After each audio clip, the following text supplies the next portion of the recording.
تبارك الذي نزل الفرقان على عبده ليكون للعالمين نذيرا۔ اللہ کے محبوب پیغمبر آ رہے ہیں، راستے میں ابو بکر کھڑے ہوئے ہیں۔ حضرت ابو بکر صدیق نے جب دیکھا اللہ کے محبوب پیغمبر بڑی دوری چال اور جھک جھک کے آ رہے ہیں، تو دیکھا کہ کندھے پہ ایک نوجوان ایک چھوٹا بچہ سوار ہے۔ پتہ ہے کون تھا؟ حضرت حسن رضی اللہ تعالیٰ عنہ۔ اللہ کے محبوب پیغمبر نے وہی جملہ ارشاد فرمایا جو حضرت اسامہ کے سامنے دہرایا، اے اللہ تو بھی میں ان سے محبت کرتا ہوں، تو بھی کر، جو ان سے کرے تو اس سے بھی کر۔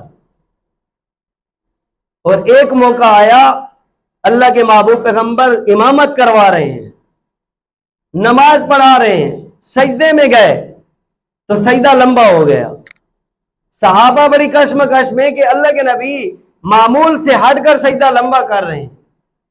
تو پتہ کیا چلا کہ حضرت حسین کبھی اللہ کے نبی کی کمر پہ بیٹھ جاتے ہیں، کبھی گردن کے اوپر آ کے بیٹھ جاتے ہیں۔ اللہ کے نبی نے نماز کے سجدے کو بھی لمبا کر دیا کہ حسین کو میں کیسے اتاروں اپنے کندھے سے۔